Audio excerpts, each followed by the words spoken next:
Greetings, Skill Incarnate bringing you all the latest indie gaming goodness. Welcome back as we look at another indie game. This time we're checking out Void Sails. This game is the breakout title by small developer Ticking Clock Games. Void Sails has you taking on the role of a captain of your own airship. Your mission: to find your missing father who has vanished into the void. The void is a dimension full of fabulous wealth, immense knowledge, and terrible danger. Now there are 3 reasons why I decided to play this game. Number 1, you get to control your very own airship. Number 2, the game has some fantastic steampunk aesthetics, which I love. Number 3, and most importantly, the developer has woven in the work of H.P. Lovecraft into the game. So, you know we're going to see some Eldritch Horror in our travels. So, get aboard, and we're going to set sail into the world of Void Sails. The opening act of Void Sails is a bit on the slow side. So, I've started the campaign directly after we entered the void. Now I have gotten a fair amount of supplies, as many as I could afford, and I upgraded my ship's cannons and shields to the first tier, meaning our ship is pretty tough and can handle itself in a fight. At least against most foes. Now, while it is tempting to investigate every corner of the void, we don't have that luxury due to our very limited supplies. So I'm going to try and get directly to where we need to go. These areas here are missions. Some of them are benevolent encounters. However, the one we're up against now, it appears to be a combat mission. Now that very loud sound is one of the few issues in the game, which is around sound normalization. These particular enemies are very, very loud. Their flying sound and their projectile sound is quite uncomfortably loud, as you can hear. Not much I can do about that. I've turned down the sound as much as I can. I am going to try and focus on ending this fight as quickly as I can, though. Oh, there's some nice shots there. Now what we're doing, of course, is using the pillars to our advantage. I'm also going to bust out the energy cannon. Very nice.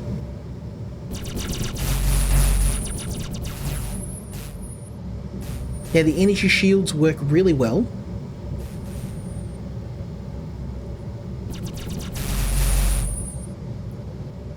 As you can see, most of the shots have hit the alien pillars. You do have to worry about cover in this game, it's very important.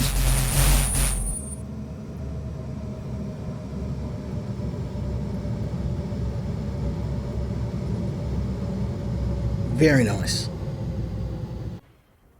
Now with the last of the alien ships defeated, our ears are saved, the sound has abated, and we can investigate the alien structure. I'm crossing my fingers for some sweet loot.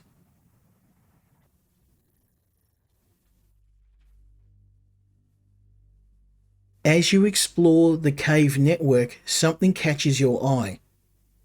Massive stone basins are interwoven with roots and erected on the cave floor. The natural moist condenses on the roots and drips into the basins, producing intoxicating fumes. We have the choice to examine or take a bath. I mean, let's take a bath. What's the worst that could happen by jumping into an unknown alien liquid? Okay, I wasn't expecting that, but I'll take it. You submerge yourself into the basin. The liquid is hot, but not uncomfortable. A thin, slightly luminescent crust forms on your skin. Somehow you feel sturdier. Though the constant itching irritates you, you attempt to peel it off, but it clings stubbornly. As you scratch, the sensation intensifies, becoming almost unbearable, yet you can do nothing to alleviate it. Well, I guess that did work in our favour. We can continue on our way. We have another encounter here. I'm hoping it's somewhat more benevolent, although I'm not counting on it. And hatchery. As the tunnels merge into a cave opening, you see more alien remains. Rows of shelves cover the walls, each hosting numerous round objects. Like giant stone eggs, they stand encrusted into the environment. We can retrieve or break them. I'm going to try and retrieve them because that seems like the least dangerous option. We don't have a high chance of success. What I can do is drink this strong brew, which I found earlier, and it will give us a +10 to our resolve.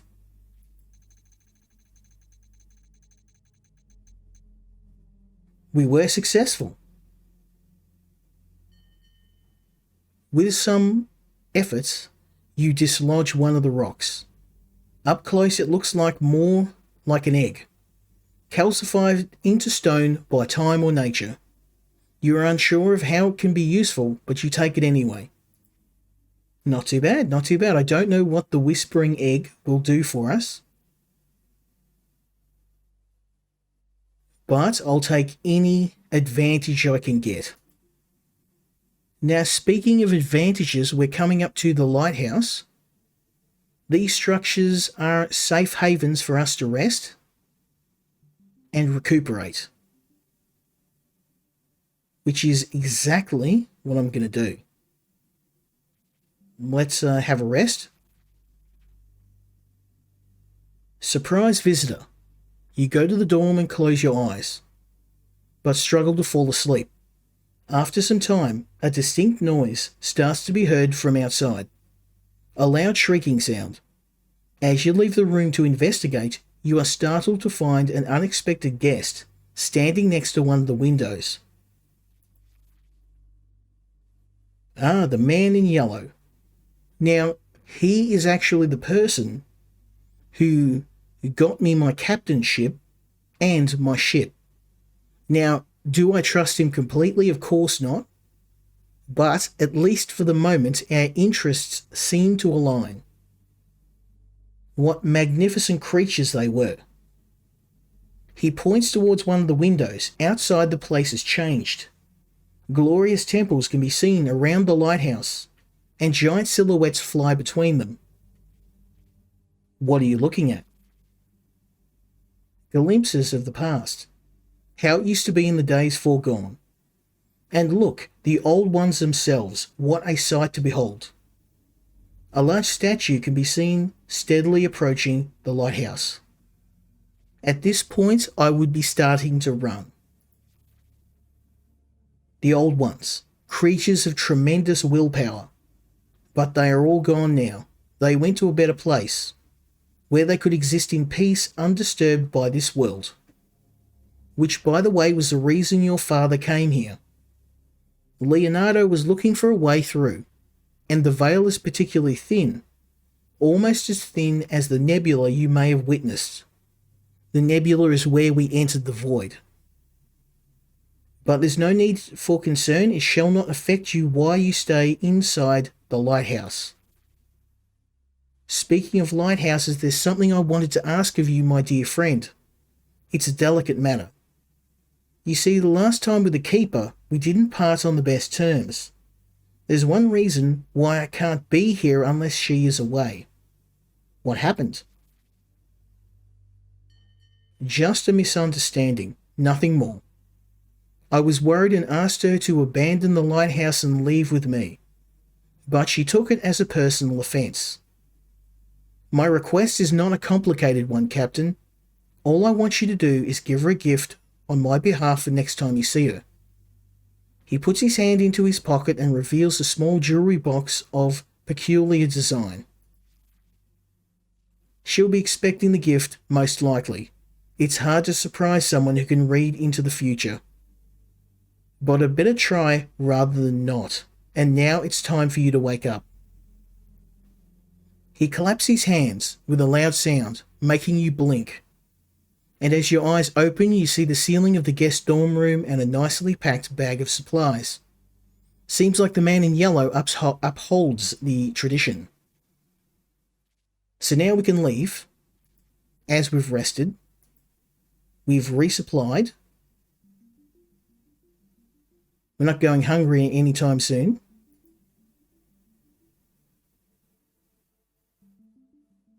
And we've come upon the entrance to the last location our father was seen. Onward. Days of crawling through the twisted veins of Boreas have led you here. An ancient complex, crumbling temples, forgotten ritual sites, buried deep beneath the ice and stone. This is where your father's expedition met its end, but perhaps it's not too late to save him. Now, unfortunately, we are going to have the same alien creatures, which means our ears are also going to be assaulted again. Now, this is a common problem with indie games, so I'm not going to say it's just this game, but sound design is an incredibly important thing, especially for us humble content creators who are trying to get our sound design down right. As a result, I've kind of had to turn all of the sound off in order to make it bearable, playable.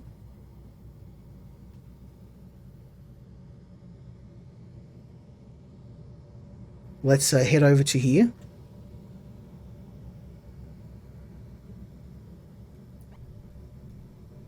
I want to hit all of these balloons because they do give me a very nice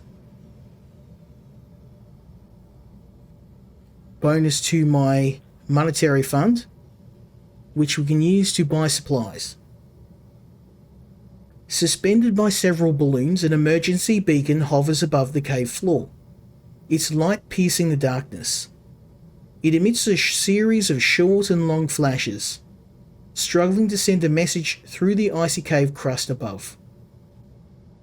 We can salvage it, or we can amplify the signal, and that seems to have by far the biggest chance of success, given we are an academic. No, I think we'll get it. 66% chance is pretty good. Indeed, we've been successful. You realign the mirrors and flip several switches. The signal is now stable and powerful enough to reach as far as the capital. It will soon be noticed. So now we have been able to send a message back to our friends at home, and hopefully that means reinforcements.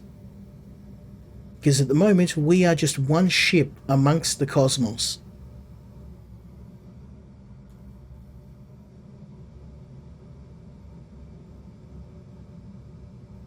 From here though, things are only going to get harder.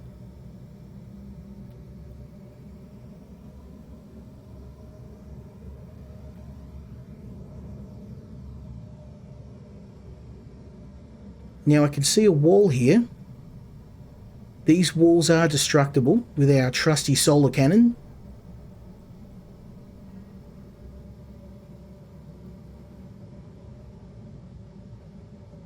And I believe a hidden cache of supplies, which is most welcome right now. Now, one of the interesting things about the ship is it is solar powered. Now, I don't know how that works in space, but when we're in these underground caverns, it means our rate of recharge for our weapons and shield is severely diminished. Now, these are Eldritch machines. I don't think I could salvage these. As you pass through a shadowed cave, you come upon an uncanny sight, a dried out corpse with a circle drawn in blood on the cave floor. The air is still heavy with the scent of iron. I mean, we can examine the body as opposed to the ritual. I think the ritual circle, obviously that has a far higher chance of success, so we're going to do that.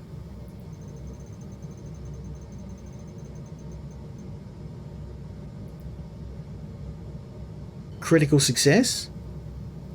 The circle is composed of intricate symbols painted in blood. You recognize these symbols. They are mainly used during extended work periods and amplify the user's willpower and focus. However, you wonder if with enough skill and sacrifice, the ritual could have sharpened the mind to such a razor point, it could push through and away from the mortal bounds.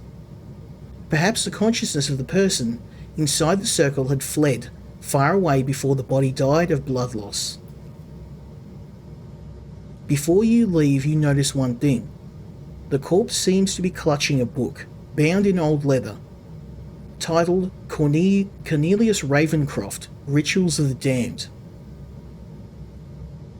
The book feels important. You may either return it to Vedica at the Academy or keep it for yourself. Well, given my high academic ability, I think we're going to be keeping every book I can find. I've got several tomes in my possession, which have all been very, very useful. You may be able to skirt through here. No, maybe not. We can, come on. Pull out the anchors. That'll buff right out. Okay, probably should have gone back the way we came, but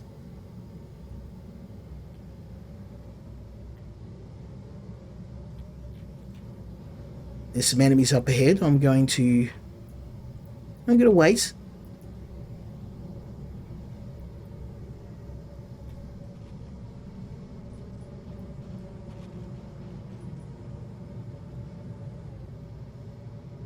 Get ourselves some more money. Yeah, unfortunately I've had to turn the sound down very much due to some of the background noises being very loud, almost deafening. It's not so much a big deal when you're playing the game, but streaming and recording this game, it makes it quite difficult. Okay, so we've got some foes up ahead. I may be able to take out one with my trusty solar cannon. Let's see.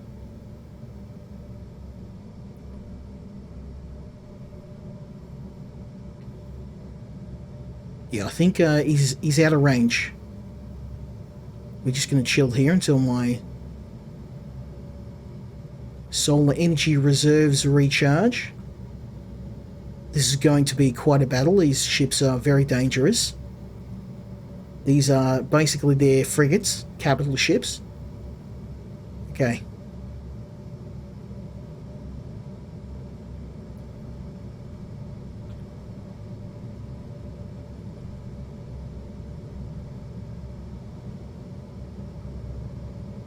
That was definitely hit.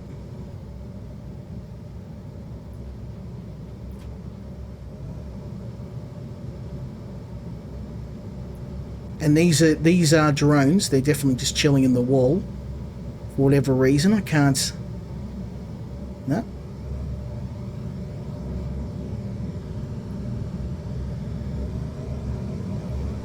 Oh, there we go.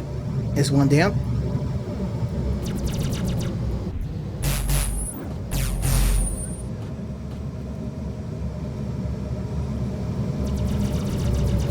Oh dear. We're right in the thick of it now.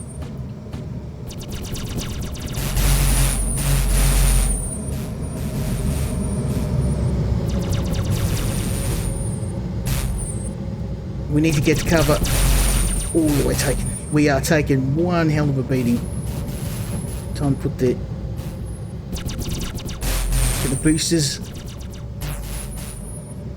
Okay, yeah, these ships have some incredibly dangerous abilities.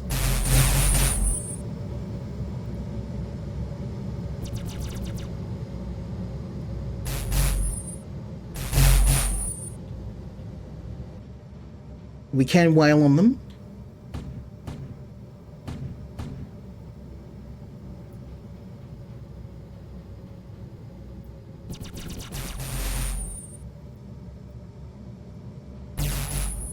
I just need to duck between the pillars. We're down to 50% health already.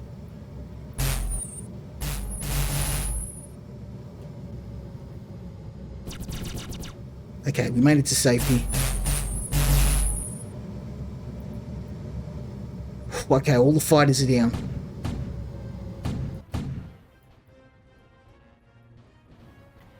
And we can boost out of the range of their attacks. Oh, he's turning around. Yep, let's get him. You want some solar cannon love, baby.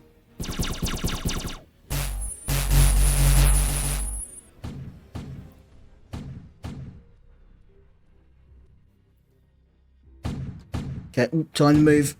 That's gonna hurt if that hits us. Woo! Slick moves. Their cannons might be more powerful than mine, but they are very slow. We can definitely take advantage of that. Use these pillars. And just keep wailing on them with our broadsides.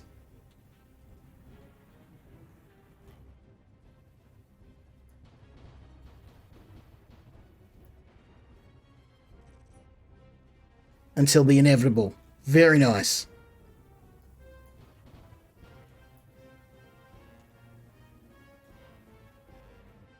So if we turn around, we can hit him with the other cannons, which are fully loaded. I could hit him with the solar cannon, but I think for now we'll just hang on to our solar energy.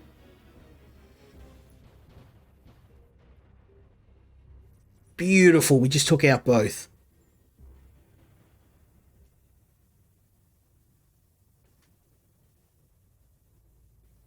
So now with these guys taken out, all I have to do is charge the solar crystals.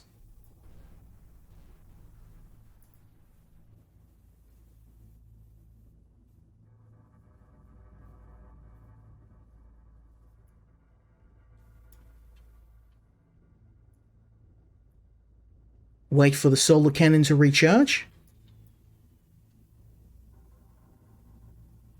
We do have to back up a bit.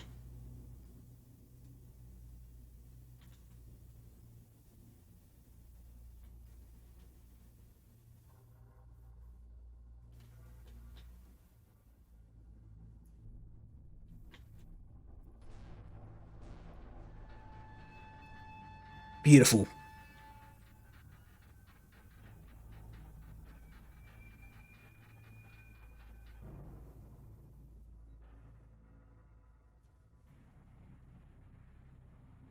Now, I'm hoping that's the last fight I have to go through, because our ship has definitely seen better days.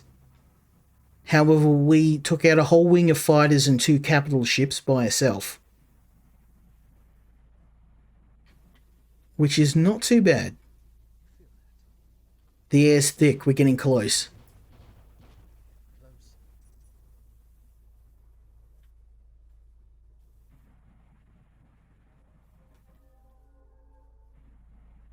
Now, the good thing about these narrow passageways is they do give us an advantage for cover. But in the middle of a pitched fight, we are going to be at a distinct disadvantage. And I believe this is the dimensional rift where we will find our father.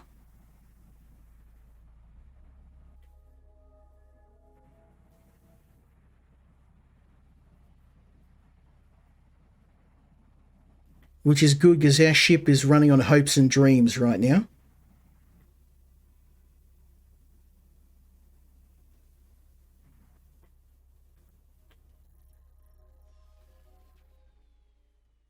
Reality tear. As last you see it, the tear between the worlds has formed in this ancient temple where the veil is so thin. It's hard to see through it. Myriads of colours, twisting and bending, creating a spiralling vortex. This must be the tear your father tried to use to cross through. But attempting to do it yourself would be suicidal. So we can put a hand in there, or we can shout. Now that seems incredibly dumb, so we're just going to shout. You approach the tear and shout.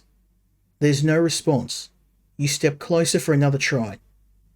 When suddenly a hand emerges from the tear and grabs you by your coat. As you step back, struggling to keep your balance, a silhouette of a man emerges from the tear and steps down onto the deck. The figure's features are blurry. The whole body is twitching and slightly translucent. But as time passes, it becomes more solid, stable enough for you to recognize the features. The figure's eyes are focused on you. A flash of happiness glimpses in them, but is quickly replaced by a concerned look. You shouldn't be here, child. This is no place for you. You came to rescue him. And who told you I needed rescuing? You've no idea how thin the veil is here. Every breath you take, every thought, it tugs at you, warps you. There's a pause, then the tension eases, his voice softens. Still, I suppose I was in trouble. So yes, I'm glad you came. Now, I would like to ask more about the trouble, but I have to ask about the man in yellow. My suspicions are he is not as friendly as he seems. Zelthur, a chaotic creature of obscure intentions. You shouldn't have trusted him. I'd made that mistake myself. His gaze shifts to the tear. I came to this cursed rock chasing a theory. I thought I calculated it, charted a precise intersection of will and breach. But when I stepped through the tear, I drowned. Drowned? Why did you step inside? I sought the passage to the other side. The veil keeps us separate and filters what comes through. Glimpses, yes. Dreams, ideas, echoes, but nothing whole. There's more beyond it, at a place I was certain I could reach. I thought perhaps if I calculated correctly, if I stepped through at the right place, the right state of mind, I tried to follow. I stepped through the tear and I fell. Through the tear and I fell. I don't know how long I was gone. Time, what does that mean when you're lost in concept? But then I felt you, a familiar presence, solid. Yours, it let me claw my way back. But not fully. I'm still fractured. Part of me is scattered down there. What do we do? There is a place, a great pyramid hidden within a nebula. It holds another tear between realities. A stronger, wider tear, where, with enough luck, you may have a chance to help me restore my missing pieces. But first we must find Cornelius, my former student. Before I crossed, I saw him preparing one of his rituals. The man is arrogant, but not foolish. He's alive. And he will know how to reveal the path to the pyramid. So now we have to escape. The veil is thin here, almost as thin as in the nebula, and I'm worried how it may have affected you. Well, some of the stuff I've done,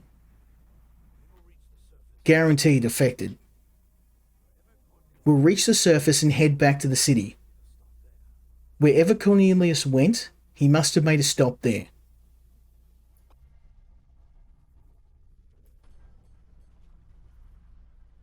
So I guess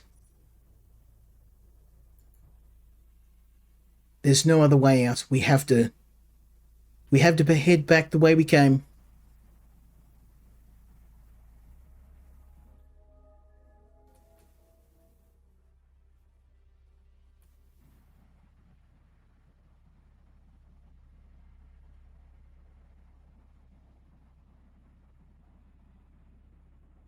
At least we don't have to fight another set of capital ships.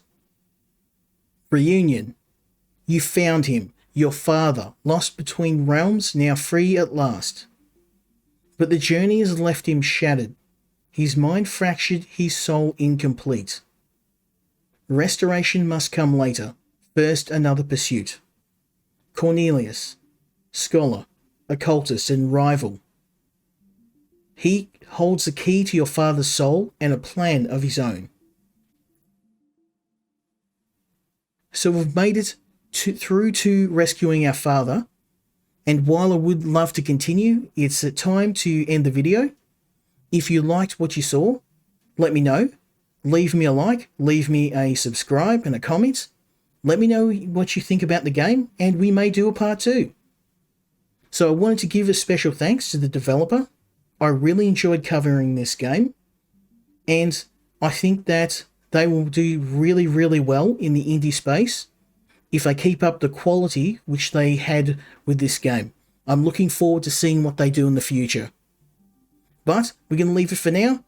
Let me know what you think in the comments, and hopefully you'll join me next time when we check out another indie game. Until then, Skill Incarnate, out.